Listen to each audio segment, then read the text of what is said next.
പഴയ നിയമത്തിൽ രസകരമായൊരു സംഭവം നടക്കുന്നത് യാക്കോബിൻ്റെ ജീവിതത്തിലാണ്. ഒരു നദിയുടെ ഇക്കരെ നിൽക്കുമ്പോൾ ദൈവദൂതനുമായിട്ട് സംസാരത്തിലാവുന്നു. സംസാരത്തിനിടയിൽ ദൈവദൂതനം തിരിച്ചറിയുമ്പോൾ അയാൾക്കൊരു വാശിയായി. ആ വാശിക്കിടയിൽ അയാൾ പറഞ്ഞൊരു വാക്കിതാണ്, നീ എന്നെ അനുഗ്രഹിച്ചാലല്ലാതെ നിന്നെ ഞാൻ വിടില്ല. അയാൾ പിടിച്ചു വെച്ചു. നേരം വെളുക്കോളം അയാൾ പിടിച്ചു വെച്ചു. രാത്രി ഉറങ്ങാതെ പിടിച്ചു വെച്ചു. അവസാനം അനുഗ്രഹം കിട്ടുകയും ചെയ്തു. കിട്ടിയിട്ട് അയാൾ വിട്ടോളൂ. ആ അനുഗ്രഹം അയാൾ കിട്ടിയത് അയാൾ മാത്രം ഒതുങ്ങിയില്ല, തലമുറകളുടെ അനുഗ്രഹമായിട്ട് മാറി.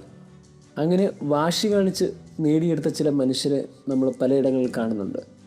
ഇന്നത്തെ ഗോസ്പല് ഒരു കാനാൻകാരി സ്ത്രീയെ കാണിക്കുകയാണ്. ആ സ്ത്രീ വാശി കാണിക്കുകയാണ്. ക്രിസ്തുവിൻ്റെ പിന്നാലെ വാശിയാണ്. എന്തിനാണ് ഈ വാശി? വാശി കാണിക്കുമ്പോൾ എന്തിന് ക്രിസ്തു റിജക്റ്റ് ചെയ്യണം? അതിന് കാരണം യേശു ഇപ്പോൾ ടൈർ സീതൻ പ്രദേശത്താണ്. യേശുവിൻ്റെ ചുറ്റി നിൽക്കുമ്പോൾ ആ സ്ത്രീ മാത്രമല്ല നിൽക്കുന്നത്, ഒത്തിരിയേറെ മനുഷ്യർ നിൽക്കുന്നുണ്ട്.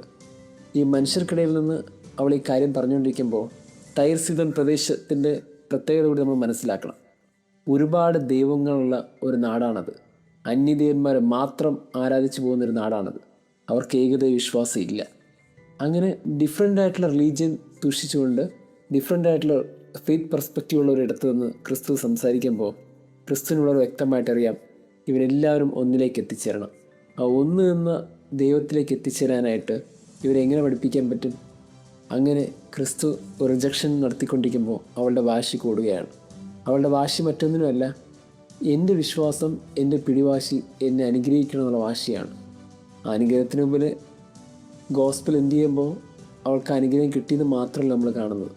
അതിനുശേഷമുള്ള അതേ അധ്യായത്തിൽ നമ്മൾ കാണും അവിടെ യേശു അപ്പം വർദ്ധിപ്പിക്കുകയാണ്. എന്ന് വെച്ചാൽ എല്ലാവരും ഒരു കുടക്കീഴിലെത്തിയ രീതിയിൽ അവൻ്റെ മുമ്പിലിരുന്നു. അവൻ അവർക്കെല്ലാവർക്കും അത്ഭുതമായി മാറി. ഈ സ്ത്രീക്ക് മാത്രമല്ല, മറിച്ച് ആ നാടിന് മുഴുവൻ അത്ഭുതമായിട്ട് മാറി. നമ്മൾ ഓർക്കേണ്ട ഒരു കാര്യം എന്താണെന്നറിയോ?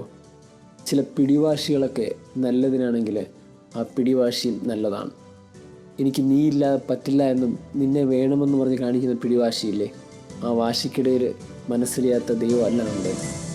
ദൈവം നമ്മെ അനുഗ്രഹിക്കട്ടെ.